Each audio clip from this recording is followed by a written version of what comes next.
Bonjour, je vous présente le podcast Territoire. Tous les mois, nous rencontrons des personnes qui partagent leur histoire, leur passion et qui contribuent à faire évoluer notre territoire. Je suis Émilie Clément, chargée de communication chez Valenciennes Métropole. Aujourd'hui, nous sommes au kiosque du chocolat à Valenciennes avec notre invité Christophe Taillé. Bonjour Christophe. Bonjour. Christophe, c'est un métier passion. On vient d'en parler. Tu as commencé tes études ici, à Valenciennes. Pâtissier au début, ici à Valenciennes, chez Monsieur Payen. Et puis, j'ai continué ma route en Belgique pour faire les études de maître chocolatier. Alors, après quelques années de travail et de savoir-faire en chocolaterie vers Bruxelles et Tournai, j'ai voulu ramener mon savoir-faire belge et français ici dans ma ville natale de Valenciennes. Ouais. Et tu as créé une association dans un premier temps. Dans un premier temps, on avait une association qui s'appelait Autour du chocolat pour faire des ateliers chocolat dans différentes structures comme des écoles, des maisons de retraite, des IME pour que tout le monde puisse fabriquer son chocolat. Et cette association s'est transformée en entreprise. En entreprise et en bus après parce que tu as eu énormément de demandes. Donc j'ai créé un grand bus de ville aménagé en atelier chocolat où on pouvait faire de la vente, de la démonstration et des ateliers. Ouais, parce que ça te tient à cœur, hein. Il y a une grosse éthique ici dans cette boutique et dans cette entreprise qui est plutôt familiale, de vouloir travailler en valorisant le travail des autres. Oui, le chocolat est un produit, on va dire, bonus dans la vie de tout le monde. Tout le monde ne peut pas se permettre de manger du vrai et du bon chocolat. Donc nous, c'était aussi notre démarche de pouvoir amener dans des maisons de quartier ou autres la vraie fève de cacao, le vrai chocolat et pouvoir faire découvrir des produits assez nobles et de qualité. Ouais, c'est très important. Alors les fèves de cacao qui viennent... Alors nous, nos fèves viennent du Cameroun avec une plantation qu'on a avec quelques chocolatiers ici en France. On est uniquement 12 à travailler ces fèves-là. Et puis après, on a aussi du chocolat qui vient de différents endroits comme la République dominicaine, Ouganda, le Ghana. On travaille un peu de tout comme chocolat. 12 maîtres chocolatiers en France qui ont cette exploitation au Congo. Au Cameroun, pardon. Et ça, tu le tiens des Belges avec lesquels tu avais travaillé. Parce que c'était éthique et commerce équitable. Oui, voilà. Nous, on travaille qu'avec des fèves et du chocolat de commerce équitable pour que tout le monde puisse travailler convenablement et dans de bonnes conditions. Et nous, après, pouvoir travailler un chocolat qui est sain dans tous les sens du terme. Voilà. Dans le processus de création et en termes de logistique, tu as ta terre au Cameroun, tu as ta plantation, la plantation de cacao qui revient ici. Tu travailles dans ton labo aux abattoirs de Valenciennes. C'est ça, notre nouveau grand labo de 330 mètres carrés et une partie des anciens abattoirs de Valenciennes qu'on a réaménagé en laboratoire chocolat et on peut y développer plein de produits et c'est pour ça qu'on va continuer à développer plein de choses autour du chocolat. Oui, pour que les gens comprennent bien comment on en vient à acheter notre petite plaquette de chocolat et notre plaque de chocolat et comment elle se crée et d'où ça vient et quel est pour toi le sens que tu donnes à tout ça. Donc ton labo, 4 personnes qui travaillent avec toi à la vente, à la fabrication aussi. À la fabrication surtout, ouais, j'ai des apprentis pour la continuité du savoir-faire ici en France et dans le Valenciennois. On veut continuer à avoir de bons chocolatiers. J'ai eu plusieurs apprentis depuis l'ouverture. Il y en a un d'ailleurs qui ouvre sa chocolaterie à côté d'Orchy cette année. Bien. Donc c'est une belle continuité et puis un savoir-faire français très important. Et ta terre natale qui compte énormément pour toi. Tu m'expliquais d'où venait le cœur des Hauts-de-France et le cœur de Valenciennes. explique à nos auditeurs et auditrices la petite histoire qui est sympa aussi. Alors, il y a un chocolatier qui a pris sa retraite de Quai-Vrechin, qui avait créé et qui avait les recettes et l'appellation des carreaux de France. Il est gentiment venu me voir pour que je reprenne ses recettes et son appellation. Et puis, il savait aussi très bien que j'allais continuer à développer cette affaire. Et on l'a développé forcément en créant le cœur de Valenciennes. Forcément. Ah bah oui, ta terre natale. Ici, je suis valenciennois pure souche. Et puis, quand je suis parti voir aussi... Monsieur le maire, il a été OK sans hésiter pour créer le cœur de Valenciennes, qui avait été en exclusivité dans le panier des seniors de l'année dernière. Ouais. Et après, on a commencé à le mettre en vente et maintenant, on en vend énormément. La créativité dans ton métier, c'est important pour toi? Oui, exactement. Alors, forcément, avant d'être chocolatier, il faut être pâtissier pour apprendre certaines bases. Ouais. Et puis, sans la pâtisserie, on ne peut pas découvrir vraiment le chocolat.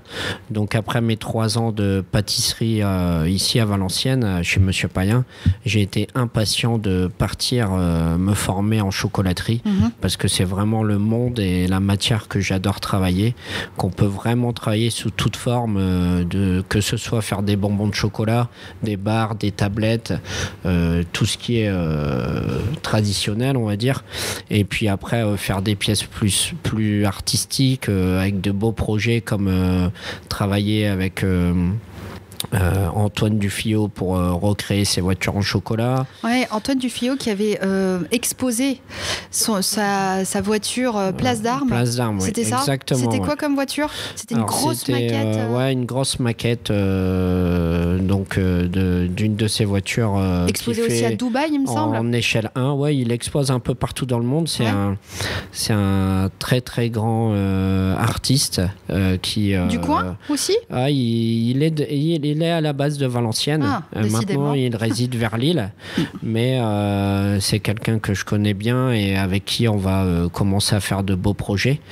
Et puis après, il y a plein d'artistes. Des maquettes aussi. En chocolat, c'est ça? Voilà, il y a plein d'artistes autour de Valenciennes qui cherchent à ce qu'on fasse des choses ensemble, reproduire certaines choses en chocolat.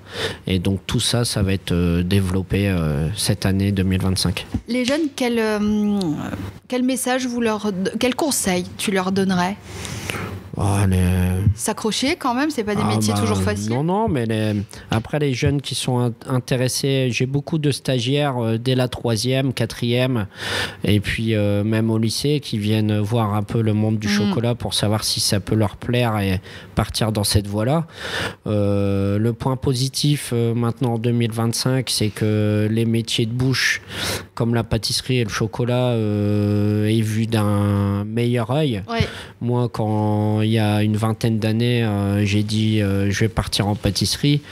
Bon, ça passait moins bien que maintenant parce que c'était plutôt une voie de garage en se disant la personne elle peut pas faire des études, etc. Donc, mais quand on part dans sa voie et que c'est la bonne et que c'est la passion, tout va bien. Mais pour être artisan, il faut être passionné. Il faut s'accrocher. Ouais. Où peut-on retrouver vos produits? Alors ici, au kiosque du chocolat, faut pas hésiter. Alors, au kiosque, en face du musée des Beaux-Arts de Valenciennes.